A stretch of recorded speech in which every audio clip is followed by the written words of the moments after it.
It starts, always, with the volume control, not the external noise, the sirens, the frantic chatter of the immediate world, but the sheer, overwhelming volume of the internal architecture. Most people imagine quiet individuals live in quiet places, a vast, still landscape of thought. But that is a profound misunderstanding of maintenance. Silence is not a lack of sound.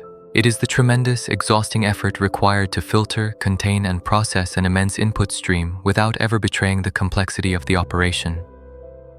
We are perceived as empty space. We are assumed to be passive recipients. If you do not fill the space with sound, the loud world interprets that as an invitation to fill it for you. And the true strength is the refusal to let them. It is the silent, constant, almost unbearable pressure of carrying everything they never learned how to hold. I spent years believing that my quietness was a deficit, a failed attempt at visibility, a hesitation born of fear. I watched others operate. Quick, loud, immediate reactions, feelings spilled like careless paint across every surface. They mistook output for worth. They equated volume with velocity, and I would stand in the periphery, observing the transaction. The immediate gratification of the shout, the instant resolution of the argument, a resolution that never actually solved the thing, but merely stopped the noise for a moment, shifting the structural burden elsewhere. They sought external validation to shore up their internal scaffolding. We learned to build the scaffolding first. This is the strength that goes unseen, the discipline of delaying response. The world demands immediacy. It demands that you react within the prescribed 3 seconds or risk being labeled irrelevant. But the quiet mind knows that the first impulse is often the weakest. The strength is in the pause, that agonizing pregnant beat where the immediate defensive surge of ego is allowed to pass, unused. We are not waiting to formulate the perfect response. We are waiting to see if a response is structurally necessary at all. We are analyzing the geometry of the situation. Who is speaking to whom? What is the actual demand being made versus the emotional display that masks it? Where is the weak point in the argument? And more importantly, where is the weak point in the person? And then, often, choosing the profound strength of letting the whole flimsy structure fall without touching it. This is where self-worth begins its quiet, relentless work. For the quiet person, boundaries are not polite requests. They are architectural blueprints. They are non-negotiable definitions of internal space. When you do not speak, you are giving up the temporary power of the voice.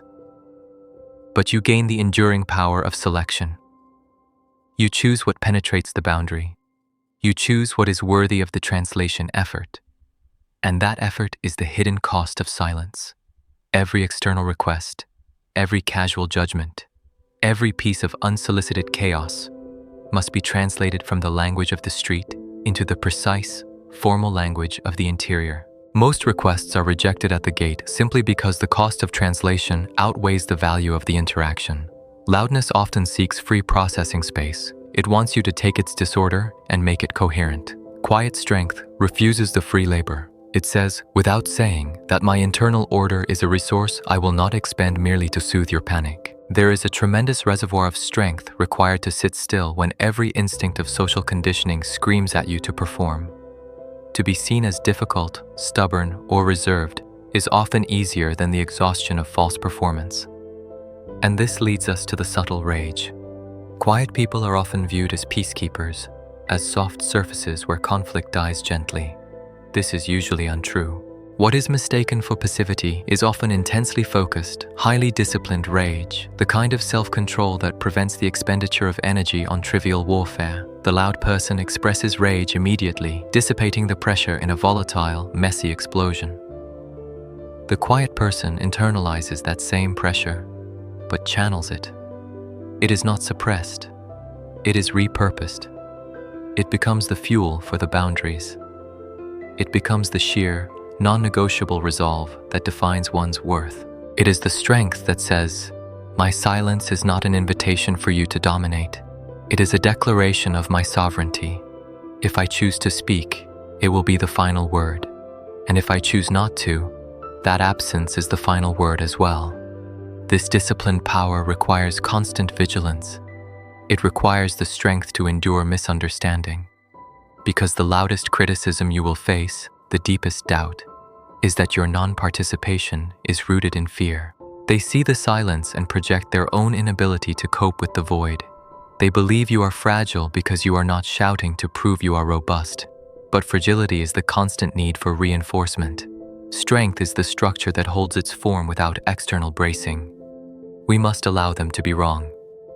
This is perhaps the heaviest lift of all. To know your internal structure is sound, to know your decisions are weighted by consequence and self-respect, and then to deliberately allow the superficial judgment of others to stand unchallenged. It is an act of profound, quiet arrogance, and it is necessary. Because the moment you try to explain the complexity of your interior world to those who operate solely on the exterior, you have already ceded territory. The language doesn't translate cleanly. They understand immediate threat. They understand visible pain. They understand transactional volume. They do not understand the strength of self-possession, the ownership of the unvoiced. So, the strength manifests not in winning the visible battle, but in successfully avoiding the entanglement altogether. The quiet victory is when the chaos approaches your defined perimeter, recognizes the absolute rigidity of the wall, and turns away, seeking an easier, softer target. This doesn't mean we are immune to pressure. It means we anticipate it and build differently. Think of the way pressure affects different materials. The brittle material snaps immediately under stress, releasing energy visibly. The yielding material deforms easily, attempting to absorb the shock by changing its shape to fit the impact. But the material of quiet strength is characterized by its immense tensile capacity. It bends minimally, it holds, and the pressure that does not break it is recycled, used to fortify the core. This is the constant, unseen work, the refinement of the refusal. It is not enough to simply say no. The true strength is in removing the option for yes. It is defining oneself by subtraction, eliminating the obligations that were never genuine, shedding the expectations that were projected onto you by people unwilling to carry their own weight. This process is lonely. Sovereignty always requires loneliness, because maintaining that internal order means you are often several steps ahead of the external conversation. You have already processed the conclusion while they are still arguing over the premise, and that gap, that distance between your reality and their noise, must be protected. We often find that the biggest drain on our strength is not conflict itself, but the obligation to feign engagement with something we already understand to be irrelevant. The greatest expenditure of energy is the effort of trying to make the shallow meaningful for their sake. And the moment we choose to conserve that energy, that moment is where the true foundational self-worth settles in.